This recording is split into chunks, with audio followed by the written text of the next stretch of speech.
kia ora e hoa. Haere mai, come and join me. I've got another amazing book for us today. Have you ever heard of a Puteketeke? It's also known as a Southern Crested Grebe. This is a Puteketeke here. And it was announced the bird of the century for Aotearoa earlier this year.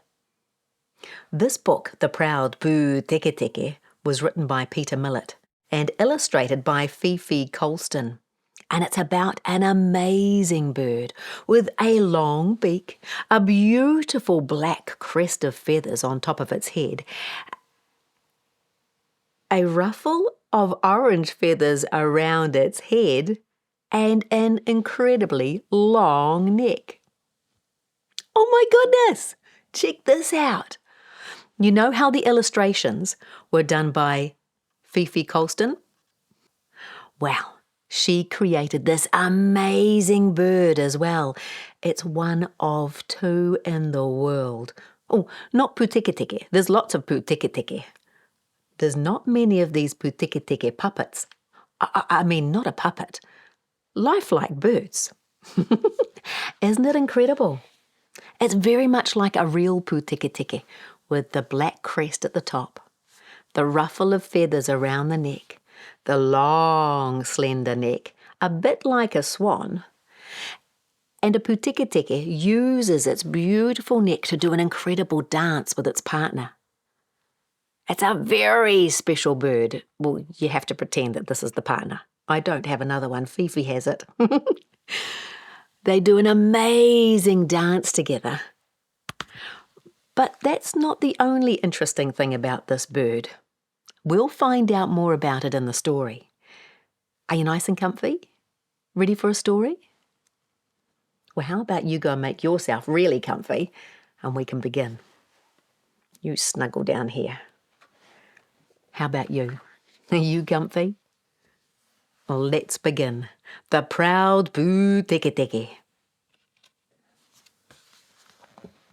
Once upon a time, Mama Duck laid 6 eggs. Every day she counted them proudly. Tahi, rua, toru, wha, rema, ono. But one day, something was different. Whitu? A 7th egg had arrived. Look, just here. How did that 7th egg get there? And does it look the same as the other eggs?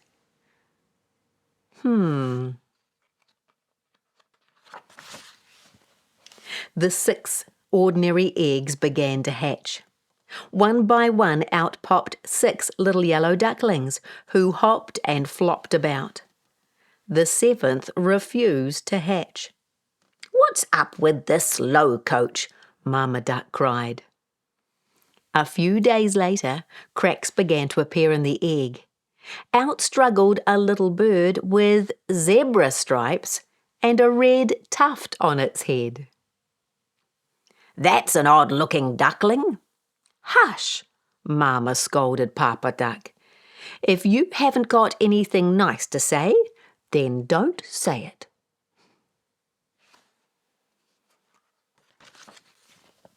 The little duckling tried to hop around like his siblings, but he tripped over his big, floppy feet. So he dragged himself up onto Mama Duck's back. "This is a first," she quacked, as he settled down into her feathers. Fancy that, a duck on the back of its mama. Have you heard of a duck doing that before? I haven't. That is a first. Mama and Papa taught their ducklings how to catch earthworms, snails and slugs. But the duckling wasn't at all interested in those. Instead, he began to eat his own feathers. They all stared as he coughed up a stinky feather ball. "Ooh, look at Chucky Ducky," squawked a duckling. "He's the Chunder Wonder," cackled another. Oh my goodness, look. Can you see? A stinky feather ball. I wonder why he was eating his own feathers. There's lots of feathers on the ground too, isn't there? What a strange bird. The next day, the ducklings had a swimming lesson. But it didn't go to plan at all. While the 6 yellow ducklings swam behind Mama in a perfect formation, the little duckling was caught in a current and tumbled backwards over a small waterfall. Uh-oh! Papa hurried to help. As the duckling scrambled up onto his back, the other ducklings laughed and laughed. Look! Can you see the duckling?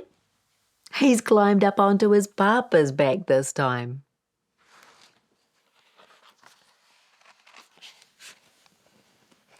The teasing went on and on until the duckling was completely fed up. One day he waddled off to the forest without looking back. He stumbled through the trees and ferns until he grew cold and hungry. A friendly kiwi took pity and offered him her burrow for the night. "You have to be careful, little water bird," she said. "There are stoats and ferrets about." I wonder if those eyes are the eyes of stoats and ferrets. Be careful, little Pūteketeke. In the morning, she took him down to the lake where willow branches drooped into the water. "This is the perfect place for you," she said. "You can catch little fish and insects and stay out of sight." Under a roof of willow branches, the little duckling found a floating island of weeds and sticks. "It's perfect for me," he said gratefully. Wow, look at that. It looks like a floating island, doesn't it? Weeds and sticks all tangled together. The perfect place for a Pūteketeke.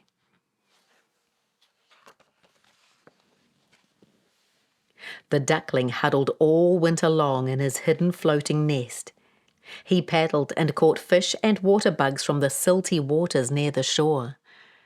But as the days became lighter and longer, he grew. His wings were wider, his neck lengthened, and his feet became bigger and stronger. His appetite grew too. It was time to swim out to the deepest part of the lake and find larger fish to eat. As he paddled out, a beautiful white bird landed gracefully in front of him. He called out to it, "Wow, what kind of bird are you?" "I'm a swan," said the bird, beak in the air. "And who might you be?" "I'm a chucky duckling." "There's no way that you're a duck." "Really?" said the young bird hopefully. "Am I a beautiful swan like you?" The swan honked with laughter. "With that spiky hairstyle and those mutton chop sideburns? Of course not." At that, she swam away. How rude. The young bird hung his head and for the first time saw his reflection in the clear, deep water. He didn't look like a duck or a swan. No, he didn't, did he? Can you see his reflection? Just then, a bird popped up in front of him and coughed up a big, smelly, feathery ball. "Whoops! Fish bones! Better out than in." "Are you a Chundawanda too?" he cried. "Am I ever? They call me Pukey Suki. And you should meet my dad. He's known as the Earl of Hurl."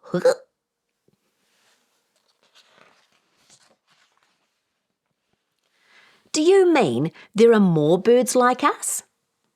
"Yes, of course there are. We're Pūteketeke," Suki replied. "Now, would you like to catch some lunch with me? I know where the biggest fish are. The young Pūteketeke couldn't believe his luck. Count me in, he said. 2 of them. 2 birds exactly the same. And it sounds like there are even more. With their powerful flipper feet, the 2 Pūteketeke dived under the water and zoomed down to the lake's bottom. They dove faster and deeper than any duck could dream of doing, and they caught big fish for their lunch. When they surfaced, the pair danced so elegantly and gracefully that they made every swan on the lake jealous. See? Just like I showed you with my hands. Beautiful dancing Pūteketeke.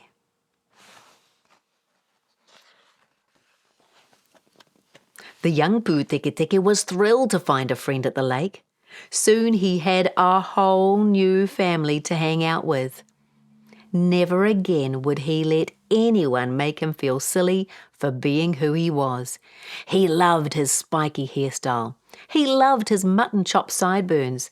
And he loved surprising Suzy with slimy presents from the bottom of the lake. Yum. Look at them all. Very beautiful, very proud Pūteketeke.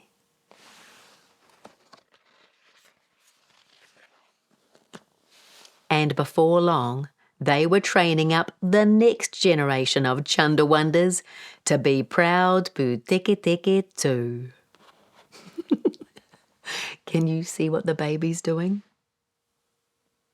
Uh-oh, that's what happens when you eat feathers.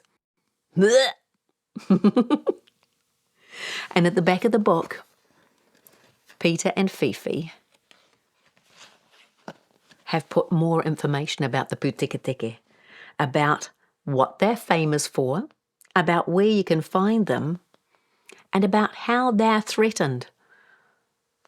We need to look after our precious birds, all our precious creatures.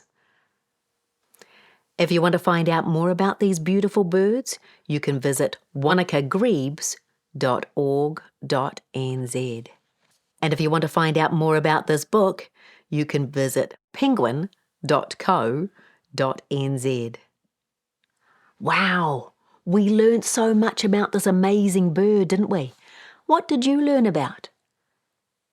Did you learn about its beautiful crest and the ruffle around its neck? How about its long, beautiful neck, a bit like a swan? What about the babies? Do you remember what the babies do? Where do they climb onto? Their parents' back. That's right. They use their neck to dance around. They've got great big floppy feet. We don't have any on this bird. But what's one more thing that you learnt about the Pūteketeke? They like to eat their feathers. Uh-oh.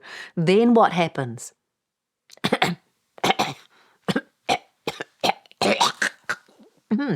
Ooh, excuse me.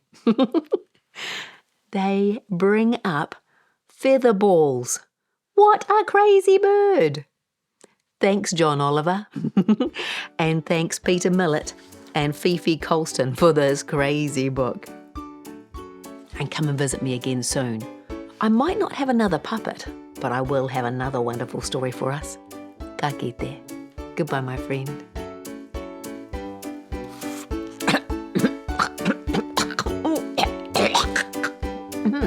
Ooh, excuse me.